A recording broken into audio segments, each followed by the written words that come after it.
On this Monday night, thousands of U.S. troops put on high alert. We are working for the best. We are hoping for the best. What can and what will NATO do to support Ukraine if Russia attacks? Our Crystal Goomansingh is on the ground in Kyiv, Ukraine tonight. What is Canada prepared to do to support Ukraine? Plus, an apparent cyber attack on Canada's Department of Global Affairs. Easily exploited, how human smugglers can prey on migrants seeking a better life in Canada. We don't know about law. It's easy, anyone to use you. And a hole-in-one hero, the amateur golfer who repeatedly defies the odds. Global National with Donna Friesen. Good evening and thanks for joining us. Russia and NATO countries appear to be moving closer to a war footing tonight over Ukraine. The U.S. has placed more than 8,000 troops on heightened alert, ready to deploy as part of a NATO defense force. NATO is moving more military equipment into Eastern Europe, a response to Russia's rapid buildup of its troops along Ukraine's border. Canada calls Russia's actions aggressive and says they must be deterred. But what options and what leverage does Canada have? And is a diplomatic solution still possible? We have complete coverage tonight from Ottawa and from Washington, D.C. And we begin with Crystal Goomansingh, who is in Kyiv, the capital of Ukraine tonight. Crystal. Donna, there is a steadfast resilience here. People are obviously talking about Russia and the possibility that their borders will be invaded once again. People here know the military might of their neighbors, but they're not panicking. People are calm, they're united, and they are planning. They are intimidating images. Russian military equipment headed for Belarus, a Russian ally bordering Ukraine to the north. Ukrainians are countering and signing up to serve. For some, it's their first time. Others, like Dmitry Dubas, are returning. I saw a lot of newcomers who came for the training, a lot of women, a lot of people will join the army or try to fight to defend their city, defend their families. United and willing to fight for their country. But Dubas says none of this is new for Ukrainians. The threat of Russia, he says, never fades. It is a lifestyle. But even for this combat veteran, the thought of another invasion is difficult. It started to really disturb me. I got some, psychological issues, and I ask about help my psychologist, and then it was like 2 hours enough for me to understand that everything under control, and that I have to do what I can. For him, that means surrounding himself with friends and training, but also stockpiling food and water in case of an emergency.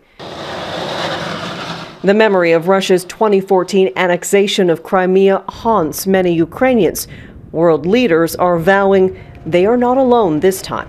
The NATO presence is in no way threatening because it is compared to the significant military buildup by Russia in and around Ukraine. NATO's Secretary General said in addition to more warships and jets deployed to Eastern Europe, it's also considering sending battle groups to the Baltic region and to the southeast. Calls for support for Ukraine have come for weeks now, but NATO's unity is being tested, and Russia hasn't backed down.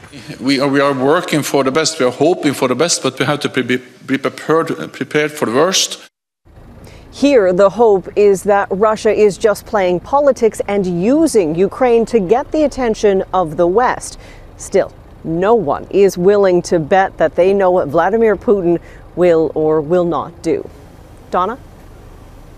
All right, Crystal Goomansingh in Kyiv tonight, thanks. In the last 24 hours, there have been more signs Washington considers a Russian invasion inevitable. The U.S. has ordered families of embassy staff in Kyiv to leave, and the Pentagon has put thousands of troops on heightened alert to deploy if needed. Jackson Proskow reports on the tensions and whether there are any signs of de-escalation. Convinced a Russian invasion of Ukraine is inevitable, U.S. President Joe Biden returned from a weekend of briefings at Camp David. armed with new options for countering the threat. It's very clear that the Russians have no intention right now of de-escalating. The Pentagon has put thousands of U.S. troops on heightened alert for potential deployment. If Russia invades Ukraine, American reinforcements would be sent to NATO's eastern flank, Poland, Romania, and the Baltic states. Vladimir Putin has demanded those countries break existing ties with NATO, just as he wants Ukraine kept out of the Western alliance. It's proving how seriously the United States takes our commitment to NATO. Officially, the U.S. is still looking for some way to convince Putin to change course. Russia has tens of thousands of troops on the border of Ukraine. They have the power to de-escalate. We would certainly welcome that. At the U.S. Embassy in Kyiv, signs of waning American confidence. Diplomats and their families have been sent home. U.S. citizens warned to leave the country immediately. In Ukraine, experts believe Putin is keen to take advantage of a moment of political chaos and disunity in the West to get exactly what he wants. It's a pretty opportune time to try to undo something which has largely played out on his watch, and that is NATO's gradual movement eastward. In a private call with European leaders on Monday, Biden stressed the need for unity and reiterated U.S. commitments. For now, that does not include any promise to send additional U.S. forces into Ukraine. The Biden administration believes that combination of threats, both sanctions and an increased military presence, send a strong enough message for now. But if talks with Moscow break down or fail to progress, the American posture could quickly change. Donna? Okay, Jackson, thanks. Well, what role Canada can play in deterring Russia and supporting Ukraine is still being worked out. It is on the agenda of a virtual cabinet retreat the Prime Minister is hosting. At the same time, government sources tell Global News there's been a cyber attack on the Federal Department of Global Affairs, and Russia is suspected of being behind it. Our Ottawa Bureau Chief Mercedes Stephenson has more information on that. Mercedes. Donna, the attack began on Friday, but Canadian security agencies are still actively dealing with the fallout as we speak tonight. Sources are describing the multi-day disruption as substantial, and both government and security sources tell Global News Russia or Russian-based hackers are believed to be behind it. The cyber attack comes after a Canadian intelligence agency warned of an impending Russian attack or attacks last week. Sources believe the cyber attack is in retaliation for Foreign Affairs Minister Melanie Joly's trip to Ukraine and a Canadian promise of $120 million loan to Kyiv. It's unclear how much damage the attack may have caused or whether any information was compromised or stolen. Sources say the government expects more potential attacks in the future. And Mercedes, is there any news today on what Canada is prepared to do to support Ukraine and our NATO allies, both militarily and diplomatically? Well, Donna, the Ukrainian government has asked Canada for weapons and more troops. Right now, there are about 200 Canadians on a training mission in Ukraine known as Operation Unifier. Sources tell Global News that the Canadian government is likely to approve a request for weapons, and that is in front of Cabinet right now. If Cabinet agrees to that, the Canadian Armed Forces will deliver small arms and ammunition. That means pistols, rifles, machine guns, sniper rifles, and all the bullets and optics that would go along with them. The Canadian military has already started moving those stocks into position if Cabinet does approve them. But to be clear, this is not a massive amount of weapons we're talking about. We're talking about hundreds, not thousands of guns. This is what the Prime Minister had to say about the government's support for Ukraine. We will continue to work closely with the government of Ukraine to ensure they get the support they need. And I'm sure there will be more announcements to come. The Prime Minister is expected to make an announcement on Wednesday. We'll find out what that is. The government is trying to send a strong message to Russia without antagonizing them. And nothing, of course, will be done, Donna, without coordination of our allies. All right, Mercedes Stephenson in Ottawa, thanks. The Florida man charged with human smuggling in connection with 4 deaths at the Manitoba-U.S. border will be released from custody in the U.S. 47-year-old Steve Shand appeared virtually in a Minnesota courtroom today. He must surrender his passport. Shand will remain in custody until transportation back to his Florida home is arranged. Manitoba RCMP say they have not yet confirmed the identities of those 4 victims. The tragic loss of life on that frozen Manitoba field has prompted many questions. Human smugglers prey on the desperation of people searching for a better life. Heather Urix-West spoke with one man who turned to human smugglers about what drove him to do it and his advice to others. Mohammed Al-Ajerma has traveled a difficult road to get here. Originally from Jordan, he spent years dreaming of a better life. I want move from my country. I have my own story, my own problem. But soon after arriving in the U.S., he was contacted by a cousin who promised that life could be found in Canada.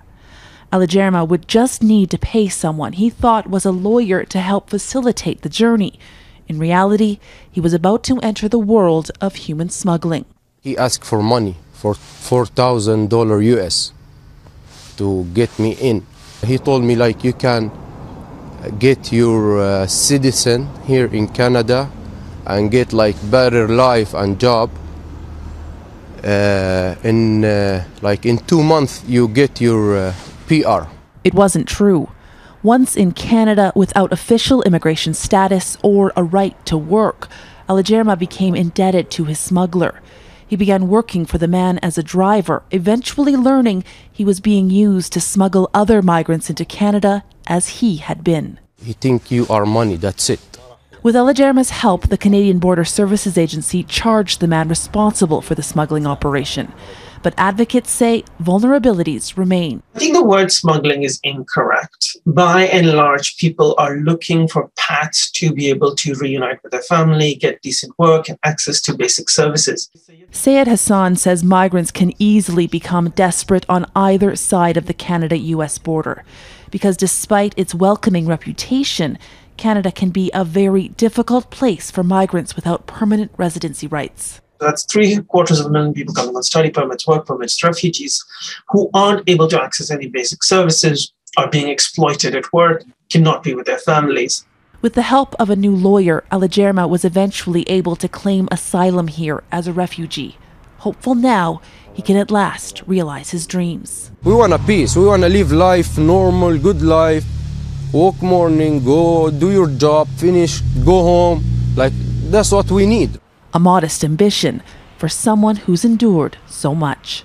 Heather Urix-West, Global News, Calgary. Nunavut is the latest to sign on to the federal government's child care program. The $66 million 5-year deal aims to cut daycare fees in half by the end of this year and reduce them to $10 a day by March 2024. It also promises to create over 200 new spaces over the next 2 years. We'll continue working with representative Inuit organizations to ensure that children have access to Inuit-specific Indigenous childcare through Indigenous early learning and childcare as well. Prime Minister Trudeau says the deal will save families in Iqaluit an average of $14,000 a year.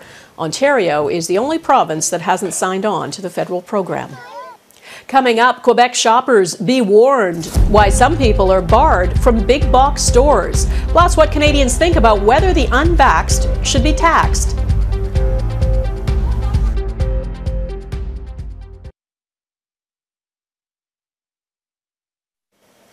Quebec has expanded the requirement for vaccine passports. Shoppers must now show they are fully vaccinated before being allowed to enter big box stores like Canadian Tire, Costco, or Walmart. Pharmacies and grocery stores are exempt. Across the country, people are divided about whether unvaccinated Canadians should be penalized. Less than 20% of the population is unvaccinated against COVID-19 now, coupled with the rising concerns about the Omicron wave. New polling done exclusively for Global News shows most Canadians are in favor of imposing more restrictions. Jamie Morocker reports.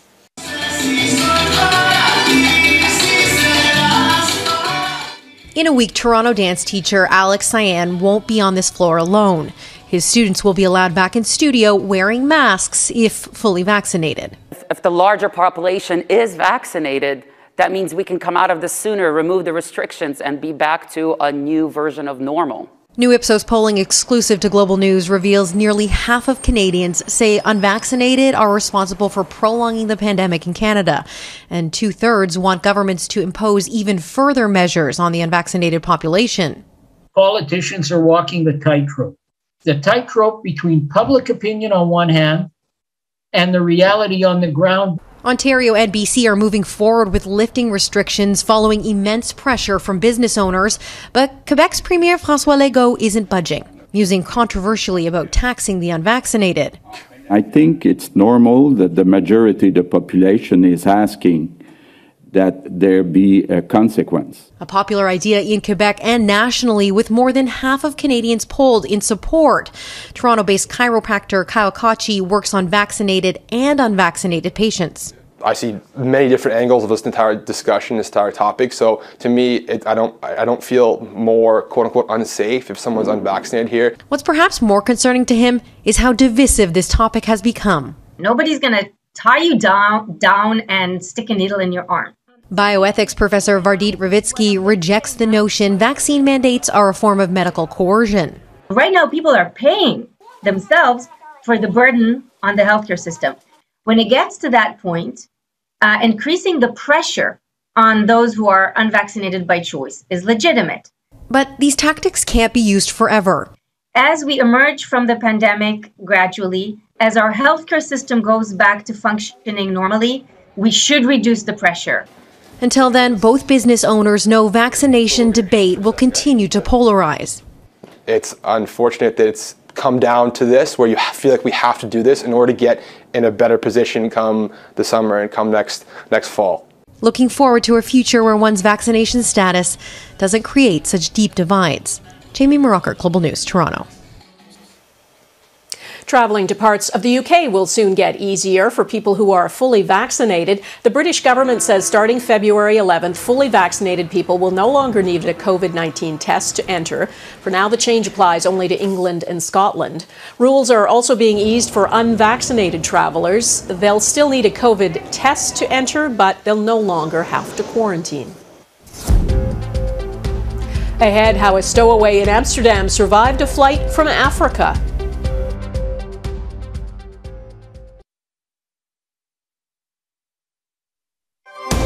You're watching Global National.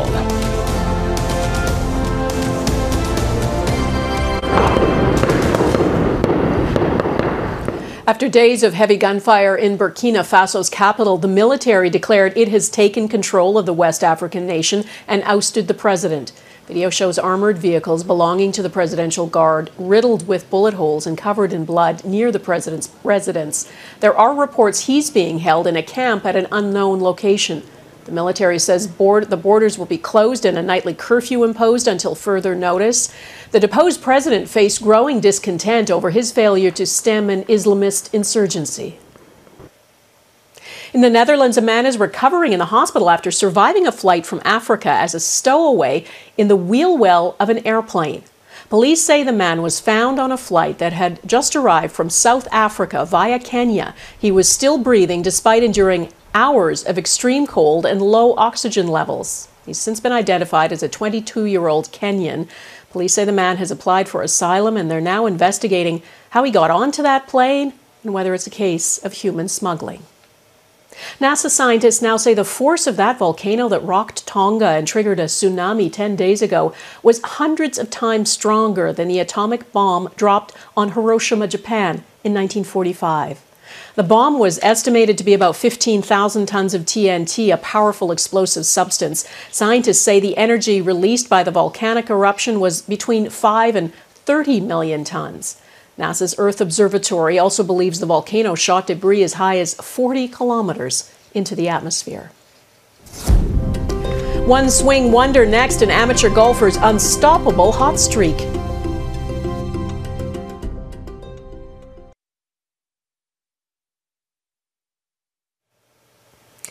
It is the holy grail of golfing, sinking the ball in just one shot. What makes a hole-in-one so unlikely is obvious. A tiny ball, of course, hit across a vast distance. This next story is even more remarkable because an amateur golfer in the UK has done it not once, but 11 times. As Mike Drolet explains, everyone's trying to figure out how. Neil Watts doesn't exactly turn heads on the golf course. His swing is, well, more like a slap shot. Yet this 40-year-old Brit is the talk of the golf world for his sudden knack at hitting holes in one. He hit his first 6 months ago. He's now up to 11, including this one while shooting an interview with a local news station. Hold it up. Hold it up. That's great. The odds are long to do it once, 12,500 to 1. Every other week from there, I started getting a hole in one, and it was just getting to the stage where it was like, oh, God, like, what's going on? The other golfers at the course didn't care for an explanation. Golfing tradition dictates that any golfer who hits an ace buys drinks at the bar afterwards. The first two cost me quite a bit of money, but afterwards I managed to quickly get in the car and go home straight after, so it didn't cost me too much then afterwards. In truth, there are few sports as frustrating as golf, a four-letter word if there ever was one. Speaking of four, remember that 4-year-old who hit an ace? Get in the hole. Go in the hole. What? He'll be talking about it the rest of his life. As will this guy. It's in! Oh my God! Are you kidding me? Woo! Who knew almost immediately there was one way to go after hitting the golfing summit. Woo! I'm never hitting again. I'm just quitting. Most golfers dream of hitting one. Watts, for all his success, is now aiming for 20. Mike Trollet, Global News, Toronto. Wild. And that is Global National for this Monday. I'm Donna Friesen. Tonight's Your Canada is some good old pond hockey in Lewisport, Newfoundland and Labrador. Thanks for watching. Hope to see you here again tomorrow. Take care of yourselves. Bye-bye.